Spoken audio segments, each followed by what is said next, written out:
세상을 바라보는 발칙한 시선, 발칙한 경제입니다. 오늘도 재밌는 경제 이야기 들려드리겠습니다. 상식주의자 권순우 기자입니다.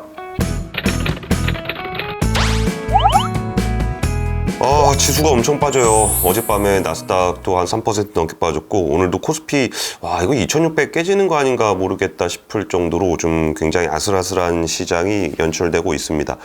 두 가지 이슈가 시장을 잠식하고 있는 것 같아요. 둘 다 우크라이나 관련한 건데, 하나는 일단 돈 문제, 러시아와 돈 문제가 있고, 그리고 러시아 국채 디폴트 나는 거 아니냐 그 얘기가 있고, 에너지 문제가 또 있습니다. 러시아의 원유 수출입을 금지해야 되는 거 아니냐라는 얘기가 미국에서 좀 나오고 있어요. 일단 에너지 문제부터 얘기를 해볼게요. 일단 미국이 독자적으로 러시아산 원유 수입을 금지하는 그 내용을 검토하고 있다라고 해요. 유럽이 참여하지 않아도 미국이 독자적으로 이걸 수행하겠다, 이런 내용인데요. 아무래도 유럽은 러시아에 대한 원유나 가스 수입에 대한 의존도가 높기 때문에 이거를 당장 끊는 것이 거의 불가능하다라고 보고 있는 것 같아요.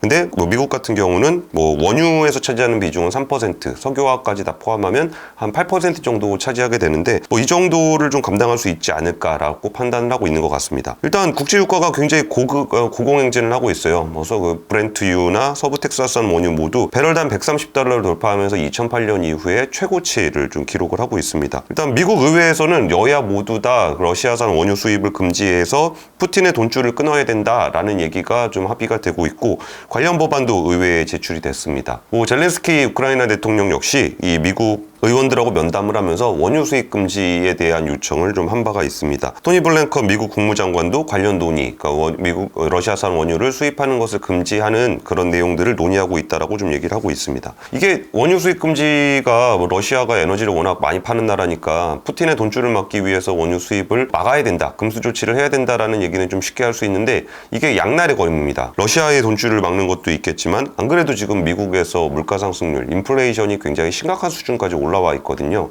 근데 여기서 원유 수입을 금지하게 되면은 오히려 유가가 더 올라갈 위험도 있습니다. 그러면 미국 국민들이 그 비싼 물가를 좀 더 감수를 해야 되는 그런 상황이 연출될 수도 있어요. 그래서 미국 같은 경우는 지금 러시아산 원유에 대한 수입을 금지하는 내용을 검토하면서 오히려 또 이제 베네수엘라 원유 수출 금지를 해제하는 그런 안도 함께 논의를 하고 있습니다. 베네수엘라 원유 수입을 금지했던 2018년에 베네수엘라에서 받아온 정도의 분량을 생각하면은 지금 러시아에서 받아오는 분량이랑 좀 비슷하대요. 그래서 러시아 걸 끊고 베네수엘라 걸 열면은 얼추 좀 수급이 맞지 않겠냐라는 얘기들이 좀 나오고 있는데, 근데 이거 의뢰해 보니까 또 그에 대한 또 비판의 목소리도 좀 나오고 있습니다. 공화당의 루비오 상원의원 같은 경우는 푸틴이라는 독재자를 제재하기 위해서 이거를 우리가 러시아산 원유를 안 받는 건데, 그러면 또 다른 독재자, 베네수엘라 독재자의 돈줄을 또 이렇게 만들어주는 거냐라는 비판이 좀 제기가 되고 있습니다. 독일 같은 경우는 좀 이 부분에 대해서 자신들이 천연가스의 55%, 원유 석탄의 42%를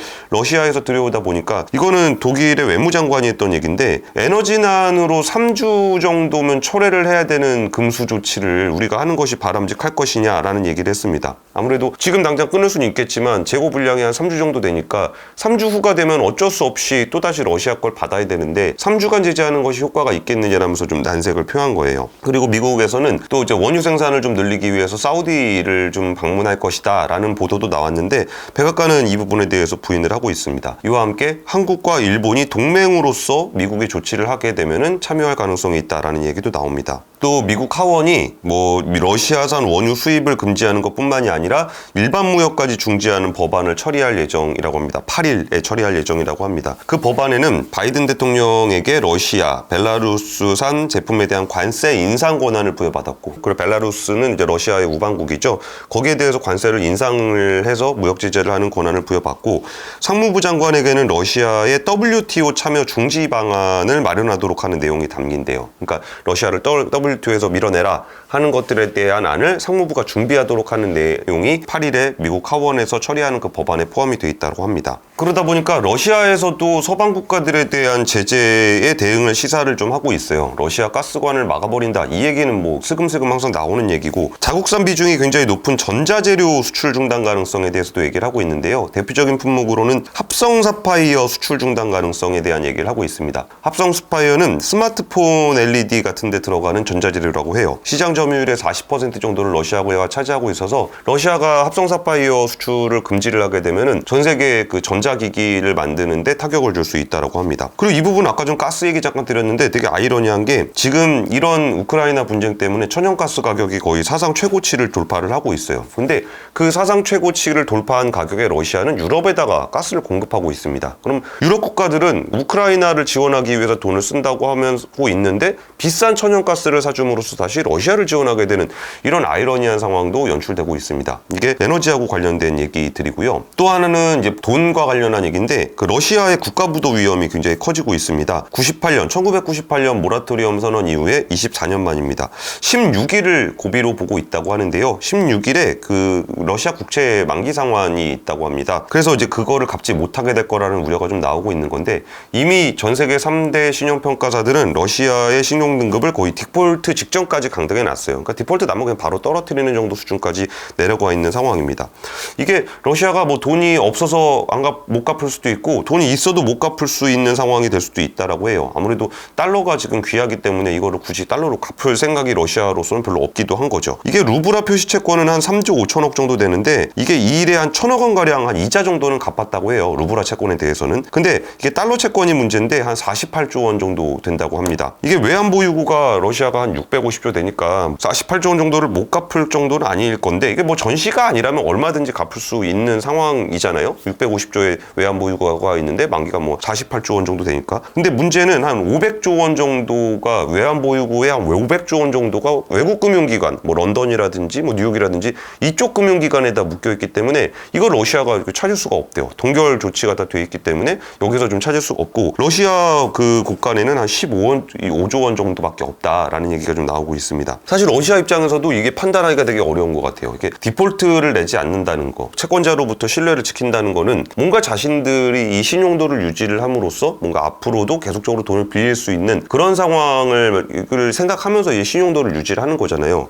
근데 지금 상황에서 이번에 갚는다고 해서 그러니까 이번에 16일날 갚는다고 해서 그 다음에 돌아오는 채권을 계속적으로 갚을 수 있을지도 굉장히 불확실한 상황이고 그리고 뭐 이번에 채권을 갚는다고 해서 뭐 신용등급이 올라갈 리도 없잖아요.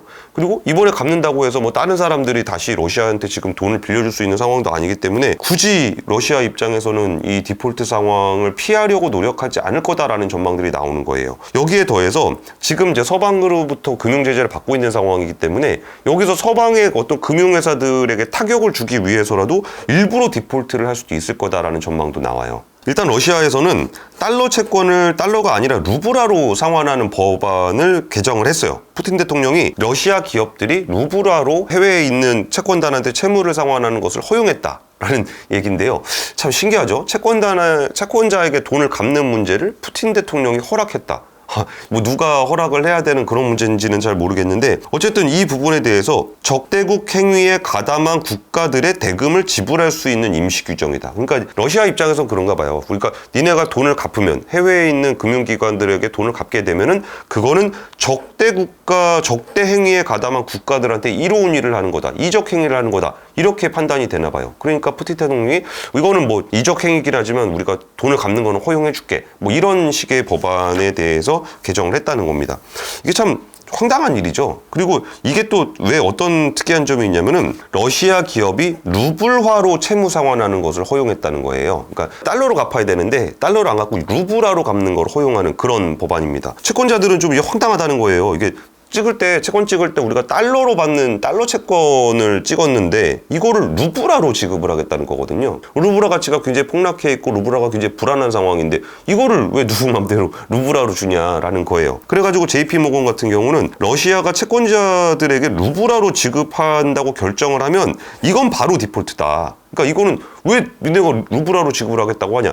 여기에 처음에 채권을 찍을 때 상환 조건에 루브라로 지불한다는 조건은 없었다라는 거예요. 그래서 우리 달러 없으니까 루브라로 드릴게요. 이거는 디폴트라는 거죠. 이거는 갚은 걸로 쳐주지 않는다. 뭐 이런 얘기예요. 그러면 그때 사실 그 이전에 홍다 사태에서도 보셨듯이 빚을 못 갚는다고 해서 바로 그 당일날 디폴트가 되는 건 아닙니다. 여기도 한 30일 정도 유예 기간을 적용을 받기 때문에 한 30일 정도 또 이게 뭐 16일에 뭐 디폴트를 못 갚았다. 그러면 또 한 달 정도 정도 유예 기간을 주기 때문에 한 달이 또 이제 뒤로 미뤄지는 그런 상황이라고 보시면 될 것 같아요. 뭐 사실 그래봐야 디폴트가 불가피하지 않을까 싶어요. 뭐 한 달이 지난다고 해서 러시아한테 돈을 빌려주겠다는 것들이 되게 많이 늘어나는 것도 아니고, 지금 전쟁은 정말 저는 간절하게 바라는 게 뭐 진짜 한 달 넘게까지 전쟁이 계속되는 그런 상황은 없었으면 싶은데, 물론 이 전쟁이 끝난다고 해서 그럼 경제제재가 바로 이제 멈추냐, 그렇진 않을 것 같아요. 그러면 이게 한 달이 미뤄진다고 하더라도 뭔가 이게 러시아의 디폴트를 뭐 해결할 수 있을까? 뭐 그런 생각이 들어요. 일단 러시아 입장에서는 지금 달러를 외부에 유출하지 않기 위해서 가진 노력들을 다 하고 있어요. 뭐 대표적으로 증권시장을 거래를 정지를 시켰잖아요. 그러니까 루블화로 샀던 그 주식을 팔고 그걸 가지고 달러로 바꿔서 나가면 안 되니까 아예 주식 자체를 매도하지 못하도록 증권 거래를 막아놓은 게 있고요. 이거를 그 달러를 살 때, 뭐 여기서 뭔가 필요에 의해서 달러를 사게 될 때 수수료를 30%나 부과를 한대요. 그러니까 1달러를 사는데 수수료가 뭐 30센트를 더 내야 되는, 그 정도로 높게 해놨고, 또 사람이 그냥 돈을 들고 나가는 거, 달러를 $10,000 이상 들고 출국하는 것도 금지를 시켜놓은 그런 상황이라고 합니다.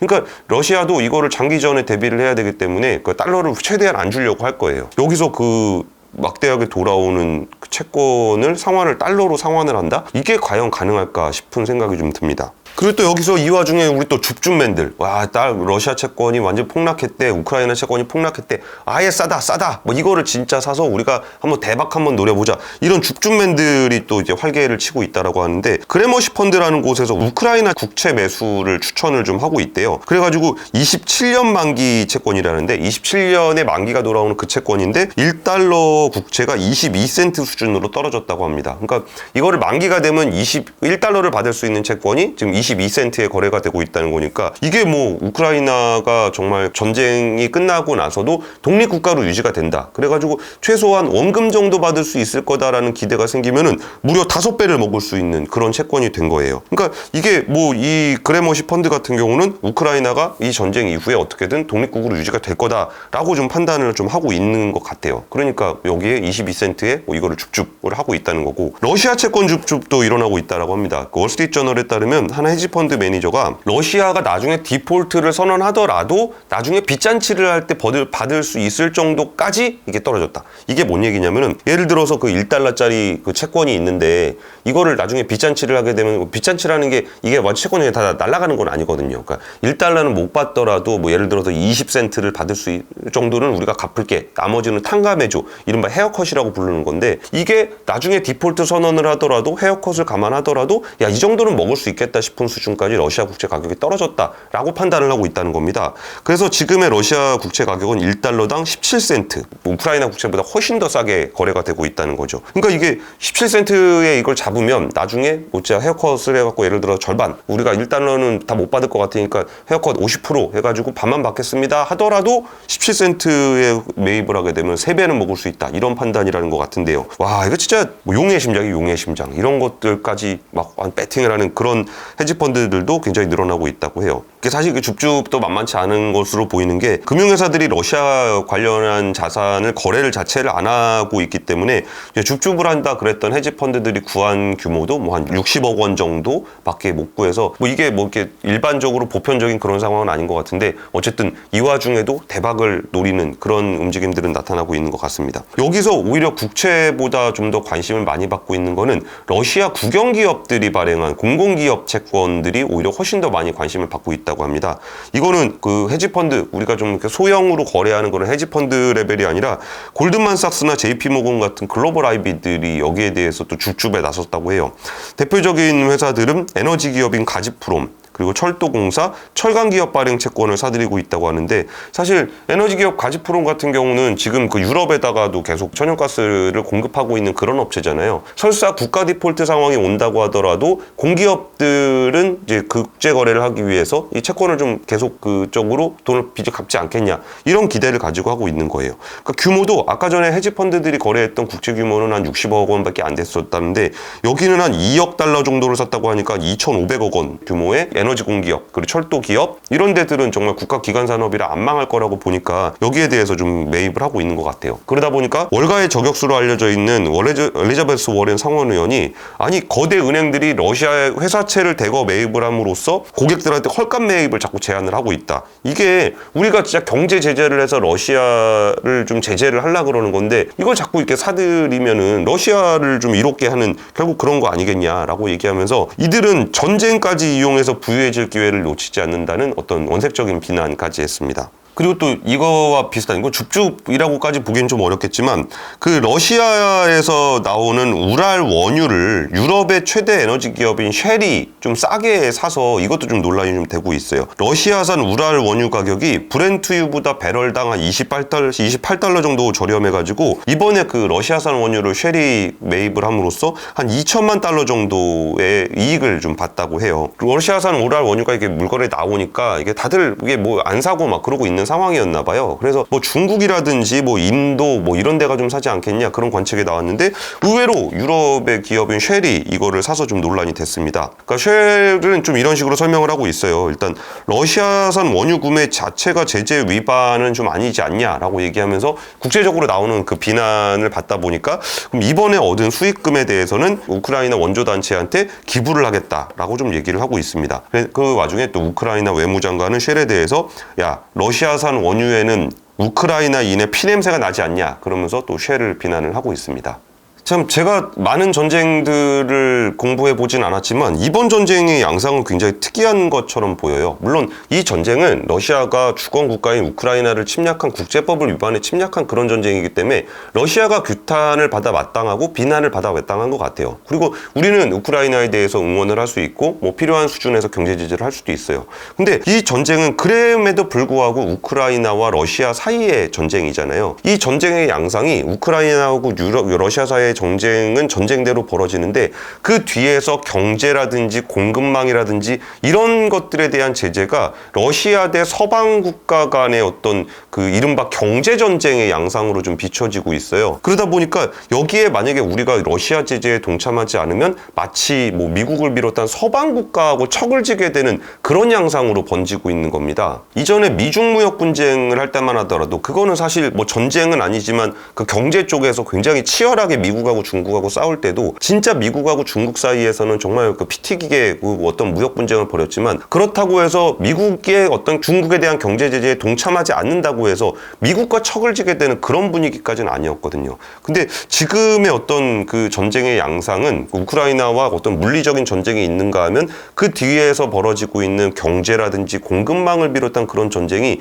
마치 어떤 전 세계를 반으로 나눠서 서방과 러시아 이쪽에 편을 들지 않으면 이 국가들이 나머지 국가들이 굉장히 난처해지는 그런 상황이 됐습니다. 그리고 이게 참 그래요. 이게 진짜 사람이 죽어나가는 그런 전쟁을 두고서 이렇게 말씀드리는 게 조금 마음이 좀 무겁긴 한데 우리하고 직접적으로 관련돼 있지 않은 그런 수많은 불특정 다수의 사람들이 이런 경제적 피해가 전 세계적인 영향을 미치고 있다는 게 굉장히 특이하다는 거예요. 제가 얘기하고 드리고 싶은 거는 경제 제재에 동참할 거냐 안 할 거냐 이런 것에 대한 도덕적인 문제라든지 경제적 실익의 문제를 말씀드리는 게 아니고 전쟁의 양상이 이전에는 얘들이 전쟁을 하고 누구를 지원할까 말까 이런 정도 수준에서 좀 벌어지고 있었다 그러면 지금은 오히려 그런 게 아니라 이게 전쟁은 여기서 벌어지고 있는데 그 뒷단에서 벌어지고 있는 그 경제 제재를 둘러싼 양상이 굉장히 좀 높은 수위로 좀 벌어지고 있고 그 경제적 피해가 전 세계적으로 영향을 미치고 있다라는 점이 이번 우크라이나와 러시아의 전쟁에서